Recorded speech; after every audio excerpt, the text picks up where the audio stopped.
good and evil and right and wrong are questions about which science officially has no opinion. It's thought that science can help us get what we value, but it can never tell us what we ought to value. And consequently, most people, I think most people probably here, think that science will never answer the most important questions in human life. Questions like, what is worth living for? What is worth dying for? What constitutes a good life? So I'm going to argue that this is an illusion. The separation between science and human values is an illusion, and actually quite a dangerous one at this point in human history.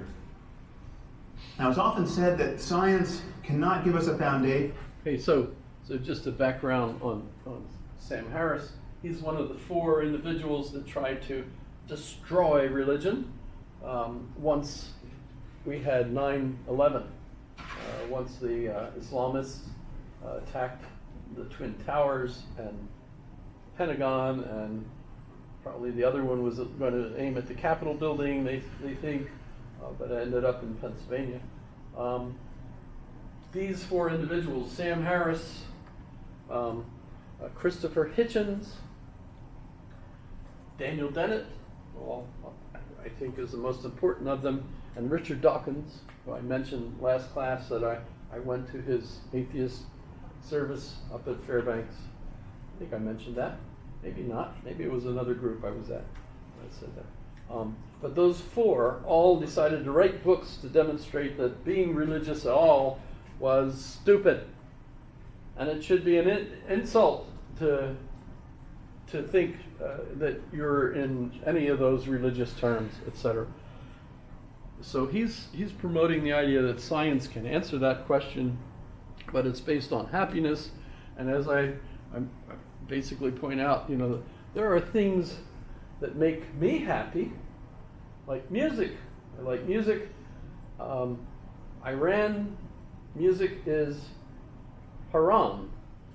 It's evil. There are some music traditions that are traditionally Persian that they still allow, but basically, if you look up an orchestra in Iran, Tehran Orchestra, the last time they had a Tehran Orchestra, it's still on YouTube, but it was from the Shah. So before the religious, the theocratic religion of the imams, the Ayatollah, So you etc. agree that what they're preaching, like, they're trying to ruin religion? Well, I believe those 4. Okay.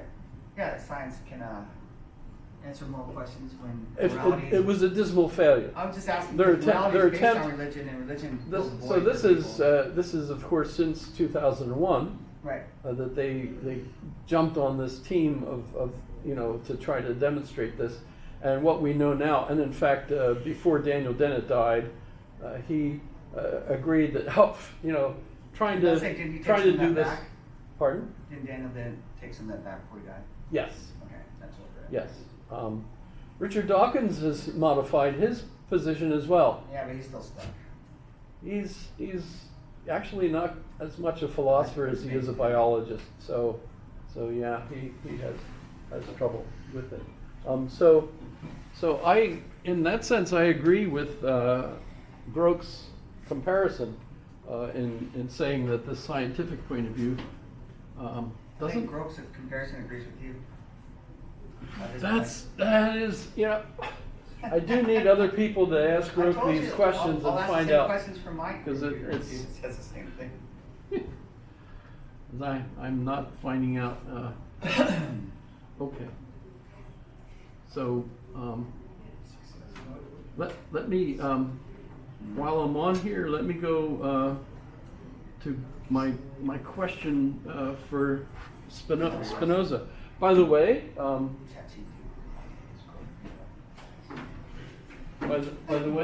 notice that Spinoza has a first name, Baruch. I don't know if I mentioned this or not, but Baruch is Hebrew for holy. Once he was kicked out of the synagogue and joined the Jesuit in his school, I really should have his name. But in any case, he changed his name to Latin, which is Benedict. So Benedict D. Spinoza or Benedict Spinoza. By the way, in Hebrew, Baruch, Baruch is, did I say, what did I say? Hebrew, okay, that's correct. Baruch is Hebrew for holy. Barak, anybody remember anybody named Barak not too long ago? I confess, Oh, that guy was born somewhere else? this might be rather simple on my part, but at the time I switched from Republican to Democrat, primarily so I could attend the meeting here in Anchorage, so that I could vote for Barack instead of Hillary. So that was, and my main reason for it, I thought, if we elect a president whose first name is Arabic for holy, the terrorists would have to think and stop and say, wait a minute, their president's holy. Well, as you know, that didn't help, actually. But that was my thinking. In any case, so Baruch, Benedict, no matter what it is, when you think about Spinoza, you could always just say, Holy Spinoza.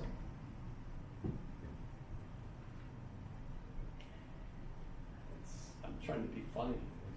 Hurrah. Yeah, Holy crap. Holy Spinoza. So as you're figuring out, his proof that God exists, but actually God is everything, Holy Spinoza. How does that work? Well, there are important things. Notice my question for Spinoza here to Group was, what was his impact on John Locke? And as we'll move on when we talk about John Locke, I haven't really talked about John Locke much today, but John Locke is going to spend time in Amsterdam. Unfortunately, by the time he got there, Spinoza had already died. But nonetheless, he was part of the intellectual network, and so he clearly got plenty of opportunity to learn about Spinoza's thinking. He clearly read the first book. It seems also pretty clear that he got a hold of the second book, The Ethics, and read some of that. And what he comes away with is the influence, as you can see, that Locke never explicitly cites Spinoza. And notice that's because Spinoza is a bad influence. Don't you talk to him, says everybody. Right? He's a heretic. He believes God is everything. Don't even speak of that, So don't mention him. But nonetheless, he was clearly aware of Spinoza's ideas through shared networks, texts, and debates. Locke lived in the Netherlands from 1683 to 1689. I think Spinoza died in 77.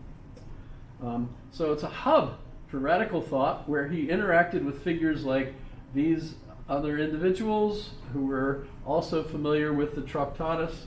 Spinoza's works were banned but widely discussed.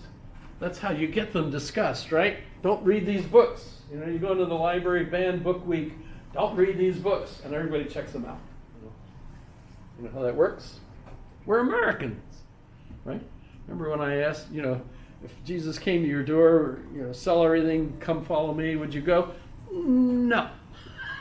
Would you say that Locke was the bridge between Hobbes and Descartes as far as what they believe? Well, Hobbes and Descartes influenced one another.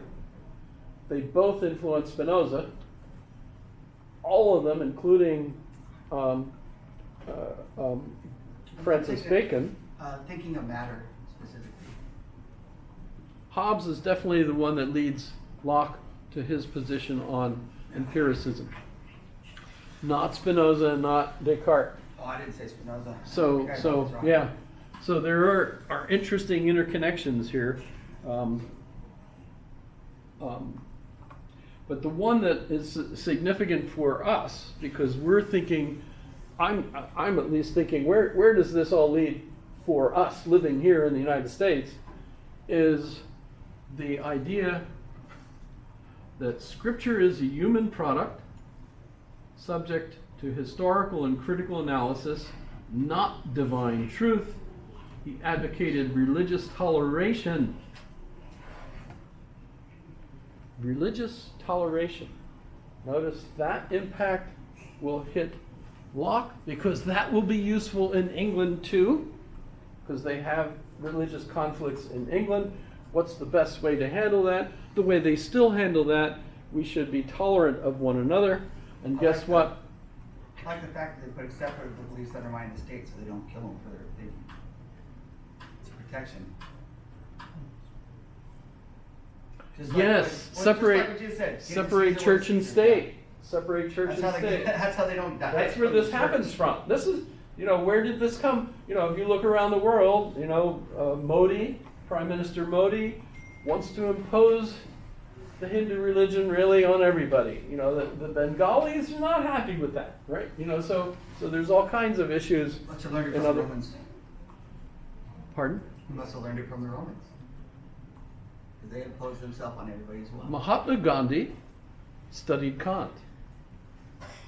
And I was doing a comparison. Martin Luther King Jr. studied Gandhi. So, they're all interconnected. It's fascinating. And where some of this, of course, came from Luther and Calvin's critiques of the church, right? So influence on Locke. Locke's letter concerning toleration mirrors Spinoza's call for toleration, arguing that the state should not enforce religious conformity except where it threatens civil order, which is actually something that Trump is using right now. I don't know that everyone agrees with him that it's... Are you saying it's religion or immigration? Too big a topic really to get It into at the moment.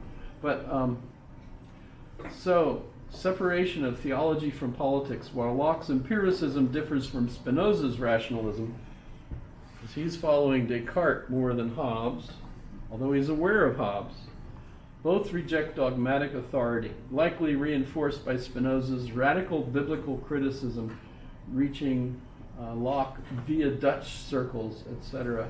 So the Tractatus emboldened Locke to frame toleration as a rational necessity.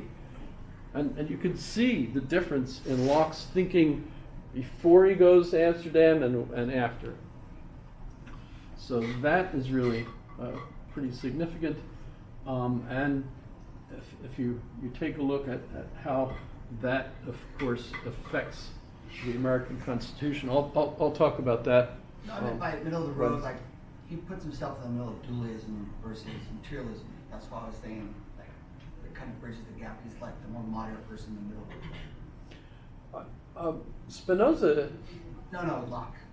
Oh, well, let me point this out about Spinoza before we're only got six minutes left. Spinoza is a dualist. Right. Although I got the impression from Grote that he He's was a materialist too. is a materialist. Well, he is a materialist, but he also believes there's another mode of our experience, which is that mental mode.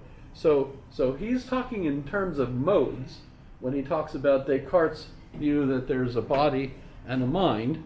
Remember, for Descartes, you can't really prove that there's a body. There are going to be lots of criticisms to that. Remember, that's Descartes' error, right? But when we look at Spinoza believes that there is a mind and a body, but there's no interaction site like the pineal gland. There's no interaction. Now, try to figure that out. What on earth is Spinoza talking about? Because there's no difference between nature and God. Everything's God. Yes, everything we are a is all... representation of God. We're not separate.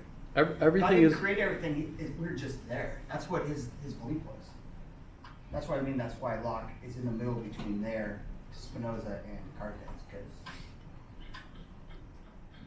That's interesting how they all have to, remember, they're also trying to deal with their own politics. And John Locke is there as a member of William of Orange's group, who are going to be coming for the